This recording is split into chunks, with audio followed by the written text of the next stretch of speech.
And thank you, CMA Australia, for asking me to come and solve the problems that you guys have faced. So let me start with a small story. So now China has, as you can see, was used to be in our father's time, that the product or the quality of the product we used to question. My father or mother or family used to say Chinese products have low quality. But now somehow the quality of the products have increased, improved and improved. And their latest product, that being coronavirus, is of extremely good quality. It is so good quality that it has led us to learn some new understandings and new know-hows. One of that concepts that has come from the Chinese influence is contact tracing. So Chinese and Chinese and a few other countries have been able to manage this disease better than others because they have been able to find out each person who is traced to whom. We are also trying to do that. The benefits are onefold is to reduce the virus. The second part of it is similar to contact tracing that can be used, that principles can be used by the Department of Indian Revenue. So people who had incomes like rent income, income outside the system, small sources of income, now those types of income may get caught. So you have to focus and manage your taxes and income very carefully. So what has the government done for us during this corona environment? Firstly, they have given us extensions. Our country is not as well to do as some other countries, so they have given us a very valuable thing, which is an extension, which is a cost to them because they need to pay their liabilities, government has liabilities to pay, so they have given us extensions. First extension is till May 31st. There was an extension till April 30th on payments and so on. But now on May 31st, you have extensions for returns, annual declaration, transfer pricing disclosure forms. All of this have been extended till May 31st. Then subsequently, they have also made extensions till June 30th for VAT and temporary VAT registration. Some of you who are SVAT might be having problems where you are not able to give a SVAT voucher, or you're not able to get it because you have your book is finished or your book is about to finish and you have to get. All of these facilities now are done through their e-services, and if you have a problem, you can email the department or speak to one of your consultants and then they can set it across. So let's move from there to individual taxes. So why are we here? What is the reason for this session? The reason for this session is that most of us have now, after a very long time, have to file tax return. So I have first a question which you can use your chat box to answer. Who has filed a tax return? If it is a Y, if it is a yes, a Y, and if it's a no, an N. Just put it so that Kapila can help identify who has filed tax returns and who has not filed tax returns. The filing of tax returns and not filing of the tax returns has started with the concept that some of us above a threshold have income that is not seen. So to explain that, I will explain it through this piggy bank or cat. When I was small, my parents used to say there is this piggy bank or cat that we used to use. So the concept of it is that you put one by one, a coin by coin, and you know that feeling when you smash it, and that's a truly enjoyable feeling as a kid. That is the feeling that the Department of Indian Revenue has when he sees all of us filing tax returns. Some of us have never filed tax returns. Some of us will have issues filing tax returns because we have many sources of income. You might say, no, I don't have, but you might have interest from many banks, which has small amounts. Some will have dividends, some might get rent, some might get payments from their husband or wife, which is not an income itself. So being organized and systematic is critical, and CMA Australia and any other accounting body is training you for that purpose. So with that, let's go into the notices that issued and created all this confusion. So there have been many notices starting from 31st December 2019 all the way up to 22nd April, and there is even one yesterday that has been issued. So the notices have been focused on two prongs. One is on PAYE. and withholding tax. The government said they want to remove withholding tax and PAYE because that is an initial tax and it's troublesome for the people. But generally, withholding tax is the easiest way for the Department of Internal Revenue to collect taxes. So when they removed the taxes, there was a problem. Do I have to pay tax? Do I have to file? So on. Currently, your threshold will change, but you as a person will now have to file taxes, which is a big thing and it's a big change.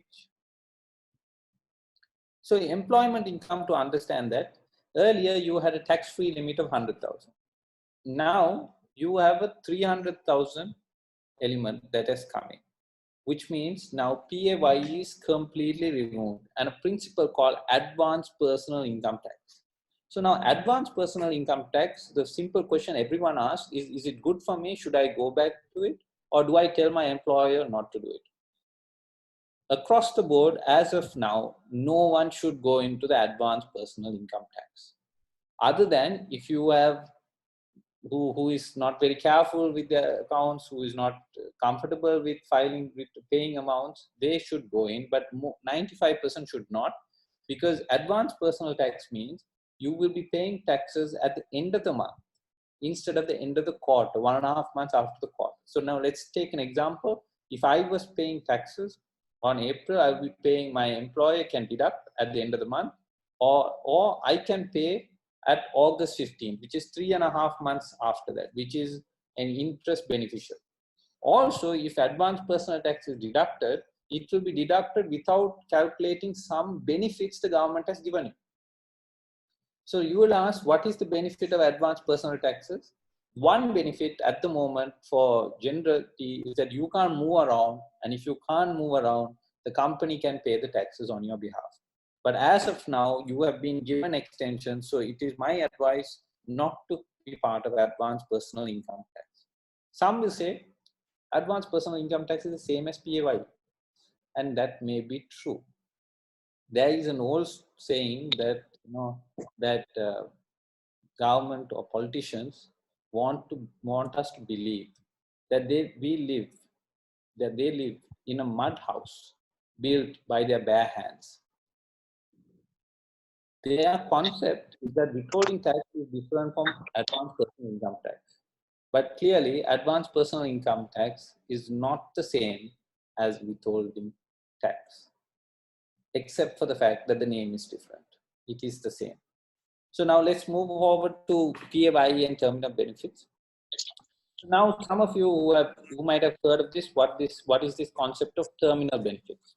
Terminal benefits is the concept where you have to pay at the end of your tenure in a company. If you've been there for 10 or 15 years, you get this lump sum payment.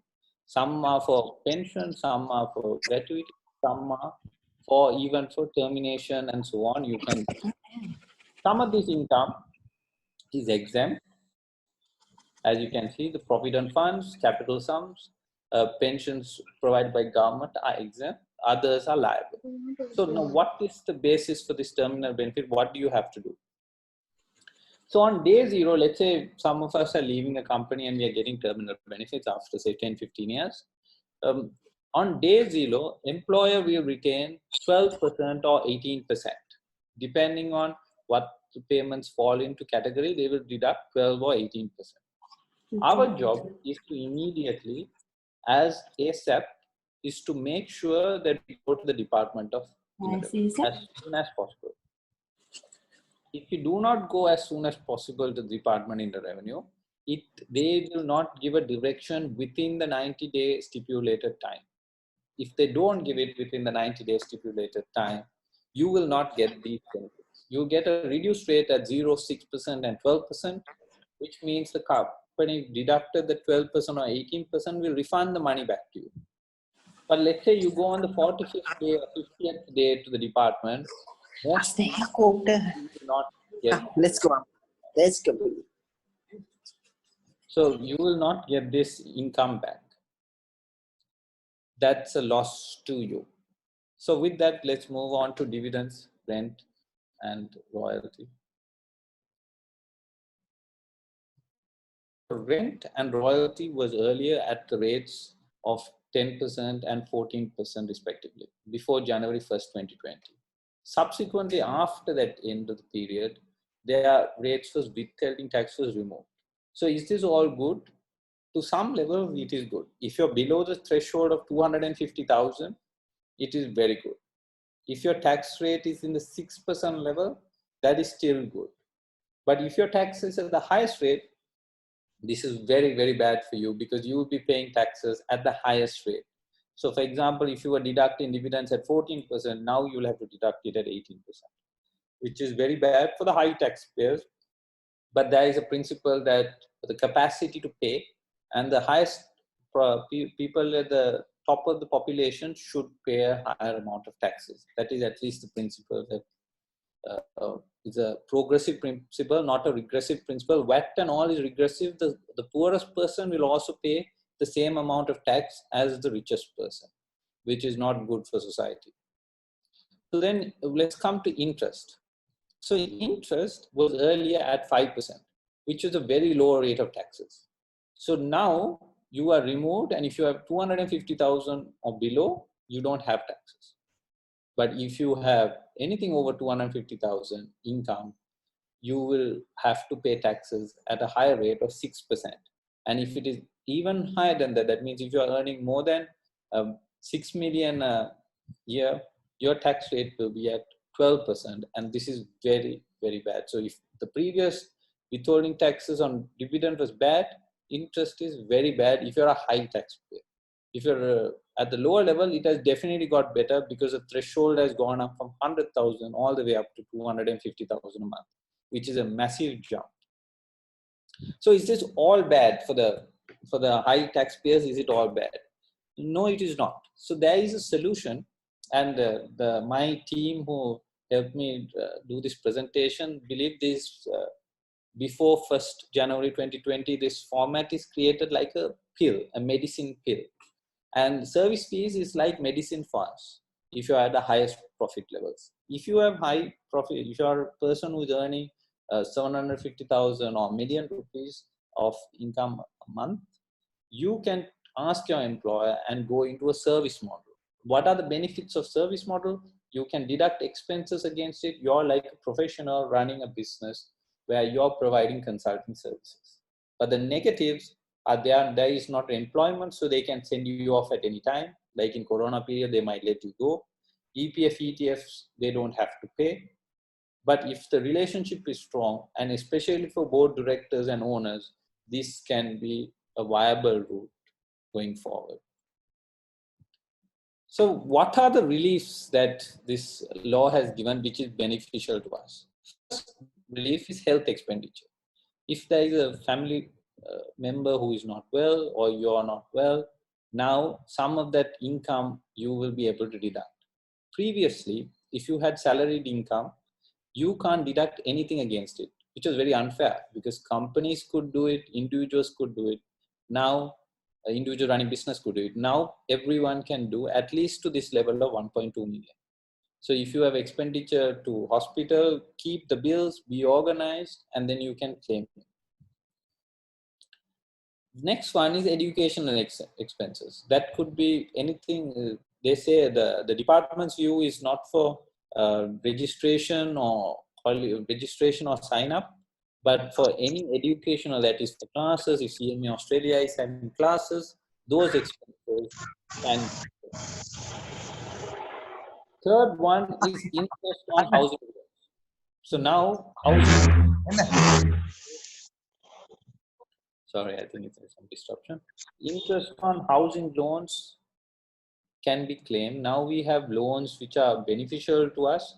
There are many benefits provided by the central bank, but some of them are only applicable or implemented through the government banks itself. The private banks are more reluctant because they have to get security from the central bank.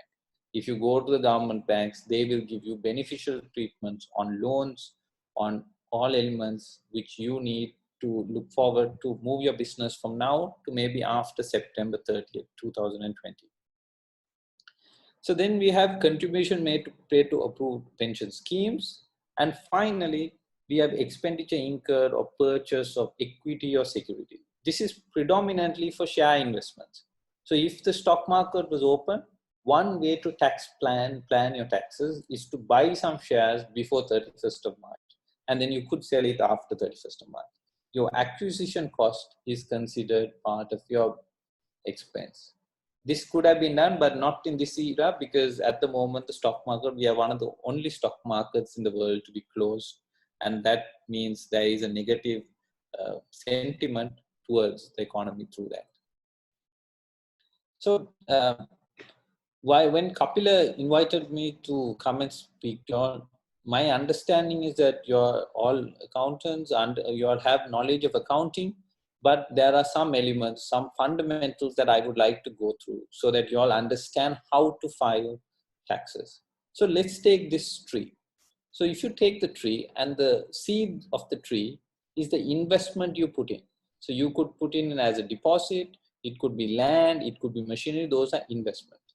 The products of it, that is goods that you get out of it, or if you have education, your parents put in education and you get a job, those are the returns of your investment. So the returns, those are like, they are considered like business income or your personal income. But if you decide to cut the tree and sell it, that is what you consider as capital gains.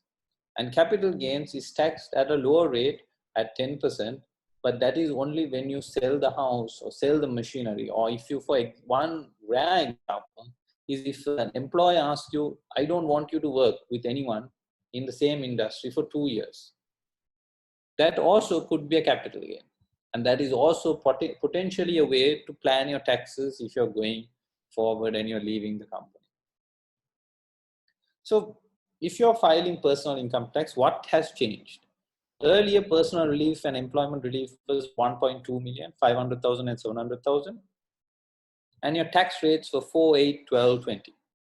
Your tax slab was 600,000. So after 1 million, 1.2 million, every 600,000, your rates go up for the year. That means if you had 100,000 a month, no taxes. If you have 150,000 going forward, you will have taxes. Here now things are much better as an employee. 3 million, you don't have to pay taxes. Anything over and above that, it's 6% for the next 3 million. And then the next 3 million is 12% and so on. So if you take it in a monthly slab, it's 250,000, 250,000, 250,000. The first 250,000 is tax-free. So there is one element of this which is slightly different, that we have a transitionary period from this year, because the laws will change in between. When governments change, generally there is a law change, and with the law change, this was one of the things that got affected. Normally they don't change the law in between a year, but they have changed it in this case. And as of January 1st, your amount of tax-free allowance is higher. So you have got 250,000 a month, which is 750,000. And for the first 9 months, it's only 900,000. So 1.6 million is your tax-free allowance. So if you wanted to do a computation and you want to pay your taxes on your own, this is how you do it. You would consider employment income, investment income, business income, and other. You could have investment income, you could have capital gains and so on. With that, you have expenditure relief up to 1.2 million and personal relief, which is around 3 million. Senior citizen relief is, at the moment, looks like it is not going to come, but it's not clear in the law because everything at the moment is a bill form and it's not gazetted. So if with that income, you will be taxed at 3, 6%, 12% and 18%. So now you have think of self-assessment payment. That is what you do as of August 15th. But if you did advanced personal income tax, you will have so many payments and they will all be accumulated and brought into as one category under the tax credits. Then whatever left will be your balance tax payable. In the case that one of you all who are not a tax consultant themselves wants to file a tax computation by themselves, these are the routes that I would say. Either you hire a tax consultant or talk to one of your friends who has said yes to filing a tax return, or you can go onto the Department of Indian Revenue website. All the information is available on the website. Step 2, you have to take all your bank statements, salary slips, rent agreement, dividend warrants, and collate all of them together. Step 3, you have to do a reconciliation of all the information that you have. The assets and liabilities have to be reconciled. Then one of the ways that the department finds you into trouble is if you take the assets before 1st April 2019, that is the 1st April 2019, and if you take the accounts as of 31st March 2020, what are the assets that you have? Have you bought a car? Have you bought a house? How did you get that income for those sources? Which is very important to understand if you're going forward. Step 4 is you have to reconcile the information with the asset and liability position itself and do a computation. This computation is the last step before you go and file your return with various forms of payments. So with that, I will come to this image of this lady. I don't know if all of you have seen this movie. It's called The Confessions of a Shopaholic. So this girl, she likes to shop a lot. And she used to use a credit card, and there used to be a debt collector chasing after her. So this debt collector, you could consider like your Department of Indian Revenue. If you do not understand what your income are, most of us, when the money comes into our bank account, we'll think that this is my money and it's no one else's. But in reality, now you have to go and pay your taxes before you can spend your money. So be aware and be focused, or like this girl, you will have a crazy old man chasing after you.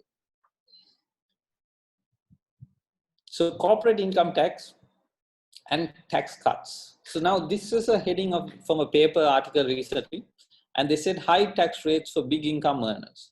Is this true? Were there amendments recently that they made for high income tax? It is not true. All high income tax earners are paying the same taxes as of January 1st. Whatever said on this is not correct. Only people who are affected by higher taxes are our friends and all of us who like to drink, smoke, or gamble. If you are in one of those categories of business, then you will be paying higher taxes, which is at 40%, which was there before 31st December 2019. Again, it will come going forward. So what are the other benefits that you have?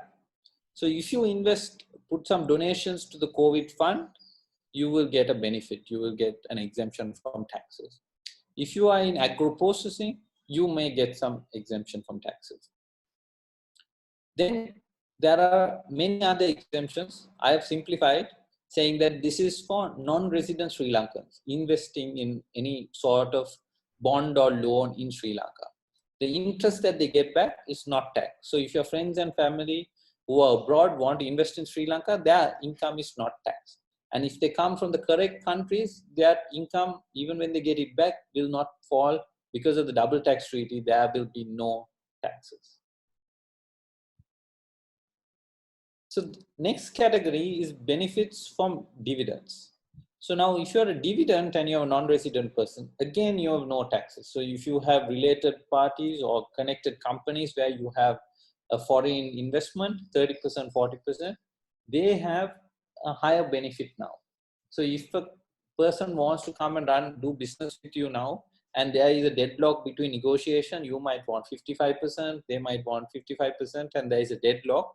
These are ways you can break it, because your dividend will be taxed. Individuals' dividends will be taxed in Sri Lanka. But the dividend for a foreigner is no longer taxed. So any resident company will not have any taxes going forward to a non-resident person, that is a foreigner.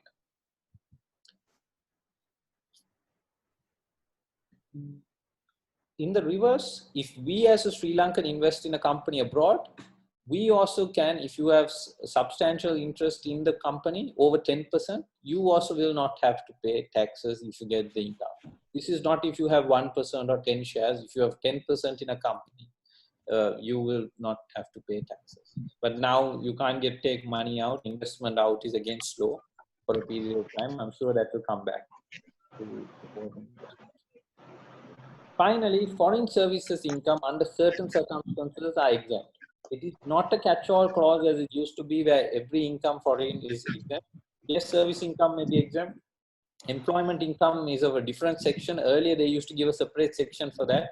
And there is no gazette or law for this. So whoever is bringing foreign income, anything, and it is exempt for now. And the department has said they won't ask questions. But in a year and a half's time, you could have questions for this. So let me finally finish with this picture and this story. So the Japanese Prime Minister was once meeting Barack Obama, the guy on the screen. And when he was about to meet him, the Japanese Prime Minister's English was not good. So they taught him to ask one question. He was told to ask, "How are you?" And Barack Obama would have answered, "I am fine. How are you?" And the Prime Minister was supposed to answer, "Me too." But when Prime Minister met Barack Obama, he got frazzled and nervous or whatever happened. So instead of asking, "How are you?" he asked, "Who are you?"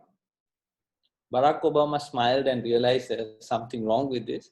So he answered, "I am the husband of Michelle Obama. Who are you?" And to that, the Prime Minister answered, "Me too."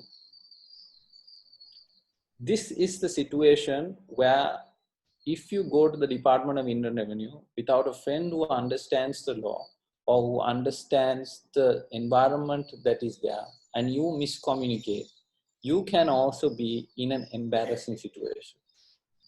So it is our job to speak to friends who are CMA graduates who understand the law, or speak to consultants like myself or anyone else, and look at how to communicate your income in the cleanest and clearest way. Most people may pay more taxes not because they have high income, but because of a lack of understanding of what income falls into which categories. So it is very important that as of today, we focus and manage our taxes. So for that, thank you very much for having me and listening to me. So we'll move on to the Q&A going forward. Kapilo, over to you. Thank you, Yuto, for the very useful information that you have shared with us. Now, basically, this is for our participant. Yes, he has been mentioning about the pay, the mechanisms, the changes in the mechanisms, the changes in the threshold level, and how you could use the service income, the changes in relief that are available. Many things he has mentioned. But now there are certain questions that have come up. Now, what you could do is I will read some of these questions. We will take on some of these questions from this list, as well as you can unmute your speaker microphones. And when you have questions, you can also ask. So let me start with some of the questions that have been posted here. I think there is one clarification that is asked, what is the threshold limit of 300,000? So there is no specific threshold limit called 300,000. Now the threshold is 250,000. So anything over 250,000, I think maybe 3 million. So if you have over 3 million a year, you have to pay taxes. If you're below 3 million a year, you have no taxes. Below 250,000 a month, you have no taxes.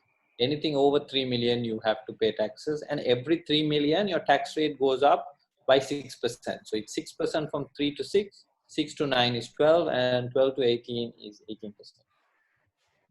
Yeah, I guess so, because now this say 300,000, so basically it must be 3 million. So 1.2 million before, now it has changed to 3 million. I think that may be the question that you have asked. And then the next question is that medical bills, can you claim or deduct from your tax liability amount? So this is an interesting question. Now there are two types of medical bills. One is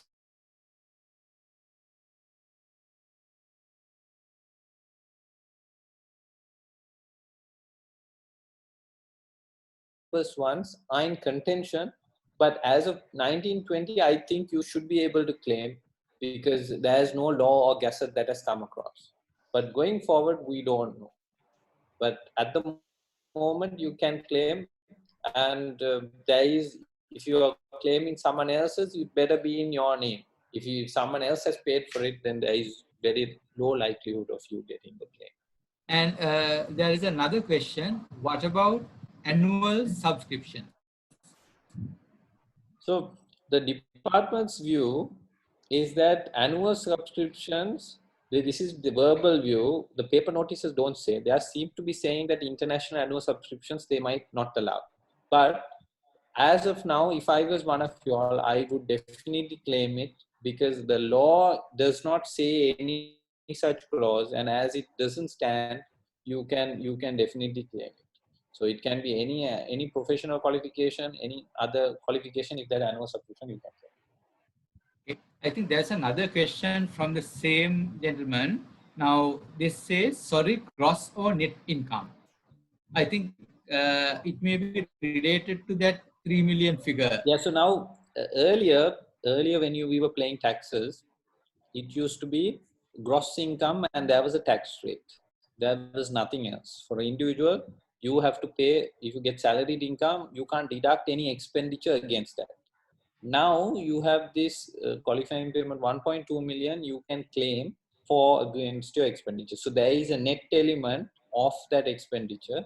Other than only other situation where you have net is where you have a service and you can deduct expenses against it. Otherwise, it is always gross income. Okay, then there is another question that has come up, but I don't know whether you're in a position to show it. Now, please show the specimen of tax calculation for, can we share it later? I don't have that on my computer at the moment. And what we must understand is the specimen tax calculation, the return itself is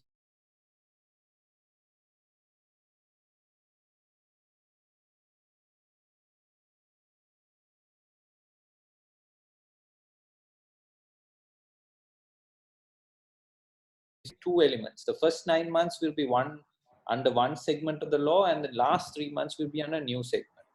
What we will have to do is they will send out documentation going forward, but it is going to be completely different from previous year's law, previous year's return.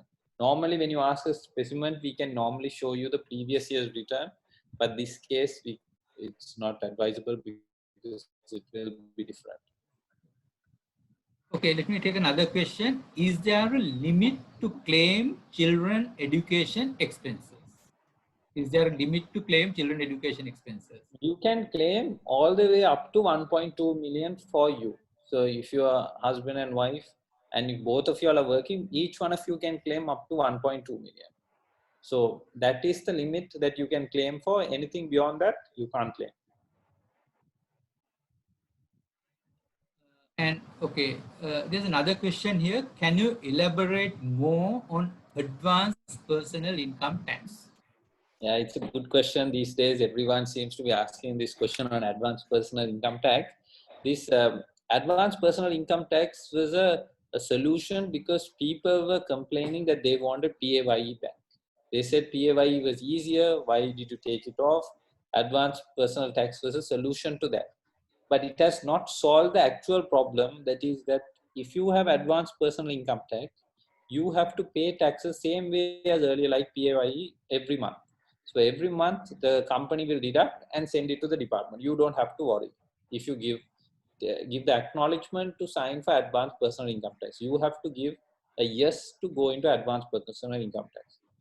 But let's say if you had said no, I don't want to go into advanced personal income tax, 6 months down the line, if the government gives you some benefit to be in advanced personal tax, you can join it. But if you join advanced personal income tax at the start of the year, you can't leave it till the end of the year. So it is my advice that everyone should be out of the advanced personal income tax now, at least for now.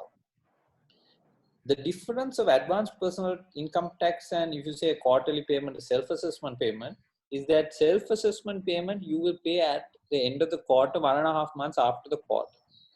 advanced personal income tax is you pay monthly against that your advance to that quarterly payment. So your quarterly payment is in 3.5 months. That is maybe August 15th. You are now paying it at the end of April.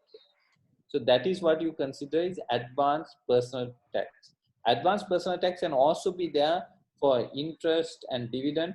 We don't know how that will come, but that they might bring it for those things also. Our employer generally does not know our other income. In that case, how he is going to deduct our tax when we are given the consent? So what they are going to do is you have to give a consent saying that this is your primary employment or your secondary employment. If you fall under primary employment, they will calculate it with deducting that initial threshold. That means assuming you have no income for first 250,000, no tax for the first 250,000, and they will calculate. Let's say you have primary employment, your secondary employment, then they will ask you, are you beyond the threshold? If you're beyond the threshold, then they will tax you at just flat 6%, 12%, or 18% accordingly. And their department will not have knowledge of all your income. Sorry, your employer will not know of all knowledge of all income. That is why you have to anyways pay quarterly payments even if you have paid advance payment. If you have other income, say you have rent, you could have any small business income. All of those incomes can fall. You will have to pay quarterly at the end of the quarter. I hope I answered that question. Yeah. I think you can also just add on to that. So there are certain penalties that have been introduced if you don't disclose information properly. Would you like to say something about that as well? So this penalties is they always department has a carrot and stick mentality. So they give you a carrot on one side and they give you a stick on the other side. Penalties are the stick. So if you don't disclose information, there are many penalties from 50%, 100%. There can be penalties depending on the taxes, and you have penalties if you don't pay on time. So that's why I said advanced personal income tax is bad for everyone except people who have bad memory. Or who don't like to keep in control of things, right? So if you don't remember that there is a deadline on August 15th, you will go, if you don't pay on August 15th and you pay on August 16th, they will charge a 10% penalty, which is a thumping penalty on your income, right? So that your tax, there will be an additional 10%. So that is, you have to be very, very careful going forward. And also there's something else as well, isn't it? That if you don't pay on time, there's a penalty. And also if you don't disclose proper information, also there are some penalties, right? Yeah, so now this is the thing, Kapila. Some of these penalties are not in law. So they are bringing in notices to bring in. That's why I don't want to tell you percentage, because today I will tell you percentage. Tomorrow you come and look at my presentation and you say that is not the case because it has not come in the law. So they are issuing very significant penalties for people who are not filing information properly, who are not giving things properly. Now, because they believe they have given threshold of income. So it's anything over 3 million means they are not small people anymore. They are well-to-do people who are capable people, so on. So that thinking is that if you are hiding any income, they will come after you very aggressively. Thank you. And then there is another question that has come up here. Is there any extended time period or reduced rate given for corporate sectors to pay their VAT and income tax due to the COVID? So now, if you're paying VAT and income tax, the payment dates were assumed to be delayed if there is curfew. If there was curfew, they were going to delay the payments. But they have not mentioned anything by paper notice even that they are going to move out of the May 15 payment date. Because even the government needs money, so I'm sure they are going to strictly follow it to get those money in for May 15. Reduced rates even for corporate sectors and VAT and income tax. So that is something you have to do. So if I was doing a planning exercise where I look at someone and giving them a second opinion, like a doctor, we are generally tax specialists. So as a tax specialist, we give second opinions on other people who are maybe an auditor or someone else has looked at your taxes. So when you look at it, you have to understand your business and understand the law. Then you put both of them together like this, like a hand. So when you put both of them together, the gaps that you feel, those are the benefits that you sometimes miss. You have to understand that, let's say, for example, I'll give you an example of tax, how income tax can be different. If you're doing payment, if you're buying a car, you can buy a car for cash. You can buy a car for credit. You can buy a car on hire purchase. You can buy a car on lease. You can buy a car on rent and buyback. There are so many mechanisms to do a purchase of a car. Each mechanism has a different tax position. If you take the correct one that is suited for you, you will reduce your taxes, and the government has legally allowed you to plan your taxes. It is understood that you can plan your taxes and you must plan. Now, some will say VAT, is there no way to plan VAT? There is ways to plan VAT. So sometimes you will say, my competitor is not paying taxes, he is evading taxes, but in actually he is not evading taxes, he has understood the law. I'll give you an example. If you are in the solar power energy business, earlier they were saying solar cells was exempt from that. But let's say you were having hot water, you're doing hot water, which is thermal energy that comes in. That also can be exempt for VAT. But most people in the thermal water business don't they are liable for VAT. They stay as liable for VAT. But other people who are in solar cells, they have removed themselves from VAT. They are thinking this is for solar cells, but that is not what the law says. The law says for solar energy or energy related to the sun. So you have to understand what the law says very carefully and do. But another old example I'll give you, this P.B. Jayasundara, the former finance minister, now he's back again. He used to say to the Department of Indian Revenue, he used to get very angry with the Department of Indian Revenue, saying that he gave an reduced rate for poultry. He wanted poultry at reduced rate for 12% tax earlier. But the Department of Indian Revenue said, poultry is not agriculture, so we will not give a reduced rate. So finance minister comes and he's saying, Secretary to Finance, he's saying, I am the one drafting the law. I am telling you, this is what I expected. But the department is very strict to what is written in the law. And our law is as it stands. There is no interpretation where what is actually we think or intention is not brought. Interpretation section is purely specifically strictly to the law. It's nothing to do with the intention of the law. At least not yet. So with those type of elements, you are able to plan your taxes and you can reduce your tax. You can reduce your income tax, reduce your VAT. And these are legal provisions allowed under the law for each and every one of you all to use. Yeah, I have a question. Now, you have mentioned about this tax benefits. So is it the employer's responsibility if we submit bills to, make the certain necessary amendments and get it deducted if we go ahead with the advanced personal income tax scheme? Chamit, I got your name right? Chamit, right? Yes. Chamit, so the advanced personal income tax, the employer has no responsibility. What they will do is they will deduct from your salary at the rate that is given in the tables. So the tables is 6%, 12%, 18%, they will deduct and calculate. Even if you have expenditure for education or anything else that you want to adjust, they will not take into consideration of that. So if you do advanced personal income tax, you will overpay taxes. If you have, if you are part of CMA and you have spent some money on CMA, you won't be getting that. You might have a refund position at the end of the year, November 30th, when you file your return. Okay, thank you. You're welcome.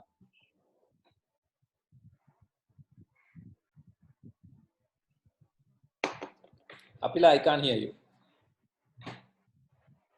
One moment. There is another question from Sanjay Dayananda. For the 15th May payment, are we supposed to send returns or just a payment based on calculations, especially pay? So this is an interesting question, because if you are an individual, there is no return. The return is coming as November 30th. So you don't have to put in any returns, but there is a self-estimated return. It's called estimated return. That estimates on estimated basis, normally we were supposed to file on August 15th. So there is a confusion. I think department will allow you even if you don't file the estimate. For all of us who are running a company or businesses, we have to file an estimate on August 15th, and on that estimate you pay quarterly depending on the estimate. So you estimate that your profit is going to be 3 million, and if it changes in January, if it goes up you make it 4 million, if it goes down you make it 2 million, and depending on that you pay. So before May 15th is a very critical date for a lot of companies. Some companies might have overpaid taxes estimating higher profits as of August 15th. If you are one of them, please make sure you amend your estimate and reduce your taxes accordingly, because most likely most of us are not doing so well in these difficult times of Corona, right? So we have to be careful. Any other questions? We have a little bit of time left. If you have any other questions, we can take those questions. There's another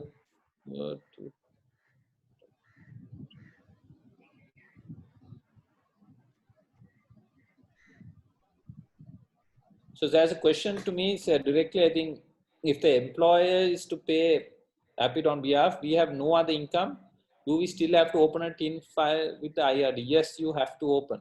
That is why you have to open a tax file in all situations as of now. So it makes no sense to go with APIT. Let's say you have, say someone has,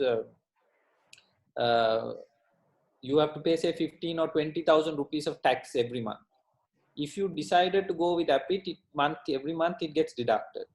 If you decide not to go with APIT, you will go and pay the taxes at the end of the quarter. So for 3 months, that money is with you. So that money can earn interest, it can come back to you. So that element will reduce the cost of hiring a consultant or someone else to file your tax return on November 30th. So it makes no sense to go into APIT and then coming into and filing a return. The assumption a lot of people had was, when APIT came or this advanced personal income tax came, is that now I don't have to file a tax return again, I'm happy. That is not the case. You still have to file a return. Next question. What is the question? So Ilana has asked a question on, I think, payment quarterly rather than annually. But receiving Quarterly or annually, you Ask. That's a very valid question. Yes. No, you unmute and ask. That's okay. You ask. Okay, so we'll continue with the question. So he's asking if quarterly rather than paying annually, are there discounts? There used to be discounts, your 10% if you pay earlier in advance and so on for individuals. Those discounts are now at the moment not there. That was one of the questions that we have also raised to the department, is that if you have advanced personal income tax, will you get any of these benefits? They might bring it in the future because this is an easier form of collection for them. Earlier, they don't have to come one by one. Now they have to go one by one, and the limited staff that the department has will not be able to fulfill all this work. Hi, Jitendra. Hi. Hi. What is the situation when you're running a business account, but some of the payments you receive on your personal name? How does that clarity comes into place? Sorry, what sort of income? Just Consultancy. So if you are running a consultancy, you can claim expenditure against it. So let's say you are doing any sort of technology, IT services, or some consulting you are doing, advising a board or some members of government. If you're advising anyone, you can claim deductions against it. That means you buy a laptop, that can be a capital expenditure for you. You can traveling costs can be deducted against it. So those expenses can be deducted. But all of that together, you have to calculate your total, create a P&L like the way you're running a business, and then file tax as of August 15th for the next year, or May 15th if it was for the last 3 months. Should that payment to be remitted under the company name, or if it is payments are coming under your personal name, the same situation? No, now for taxation and for all business transactions, a company and a person are two independent persons, right? So if you are a company, you and the money has come to your company, you have to pay taxes as in the company accounts. If it is in personal name, it should be paid in the personal name. So that it is, if you are getting money in your personal name, it should be for you. But there are rare instances personal income is coming in the company name and company incomes comes in the personal name. Then you should have a way to make sure you record that correctly and show it to the department. But that is not advisable because department will tax you twice. You will get taxed in the personal name and the company name. So it's better you separate the sources of income clearly. Right. Okay. Thank you. Sure.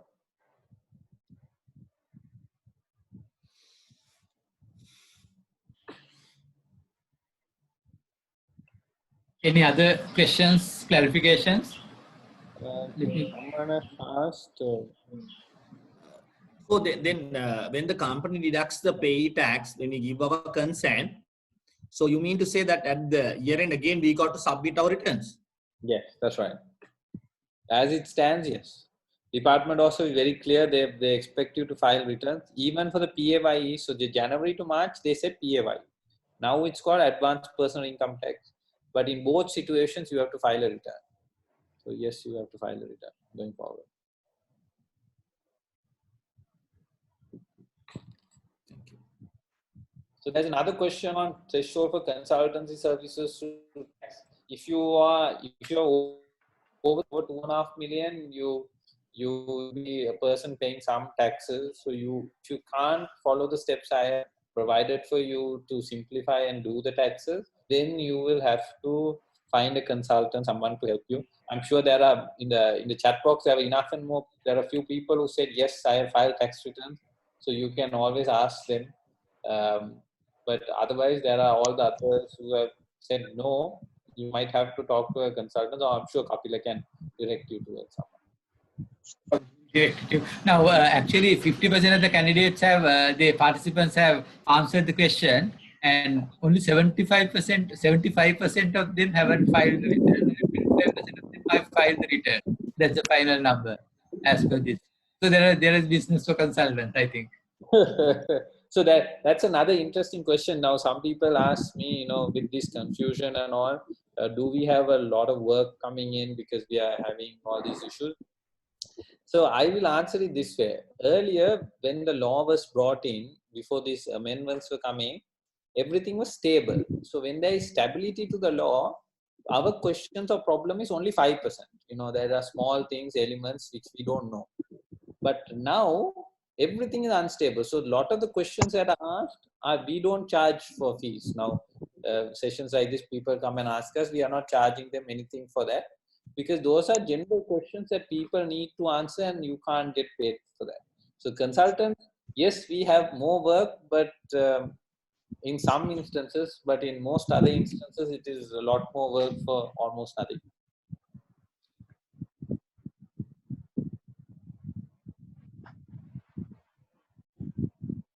Any other questions? Probably we can take a maximum 2 more questions if you have.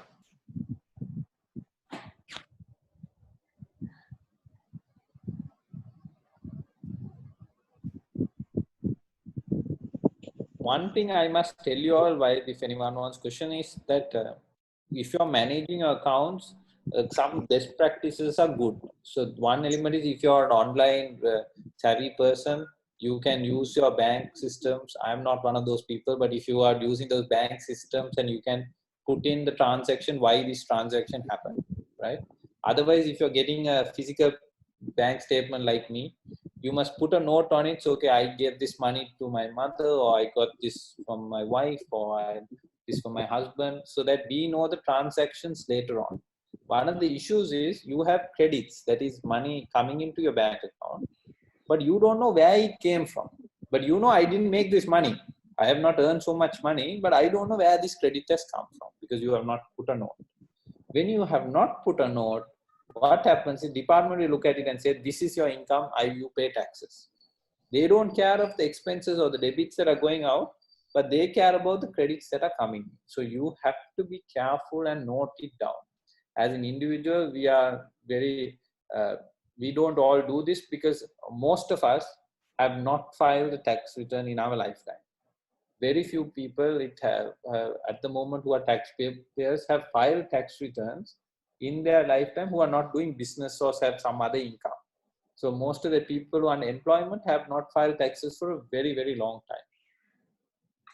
So that you must be very careful. If you're not careful with the transactions between your family members, you will have issues later on. And probably one simple thing that you can do is if you have separate bank accounts or separate income flows, so that even if you don't reconcile, you know that this account means it is from rent. This account is agricultural property or something like that. So that's something that you can do, like say, even if you other type who forgets to keep notes, like Jito has mentioned. Yeah, it's very important because these simple things, we especially if you all are part of like CMA, we get used to accounts. We are more comfortable with accounts at a point of time. And then normally they say dentists have bad teeth, accountants also, you can follow the same footsteps, right? Because we think our accounts are in order. Generally, our accounts are the worst. So you have to be very careful if you have making sure everything is in order. And also generally accountants are reluctant to say that their accounts are not in order. So that tension is also there, that makes it worse. So you must understand there are sources. Sometimes now the interest and elements that are coming from banks are sometimes very difficult. If you have savings accounts, small amounts might be coming to your accounts. All of that you have to accumulate and keep a track of it. Okay, great. I think we got a lot of questions. I think we got a lot of information to start with. What are the critical changes to the mechanisms, as well as in terms of the numbers, the thresholds, the reliefs, and all the parameters. So we got that information, and some of this information actually we can share. We'll try to share with you the video clip as well. And at the same time, you had questions in lots of different areas, and all of which we have answered. And we will also share the details of the attendance, so that if you have any queries, you can get in touch with them. So once again, on behalf of CMA Australia Sri Lanka chapter, I would like to thank Mr. Jitendran Gajendran for coming and spending this time with us and educating as well as clarifying some of the doubts they have. Thank you very much once again.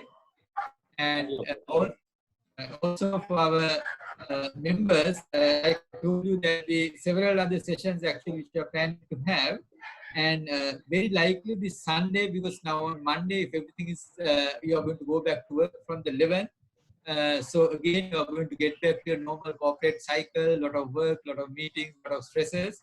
So we are planning to arrange another different session, actually, not accountant session, building resilience and managing stress, the mindful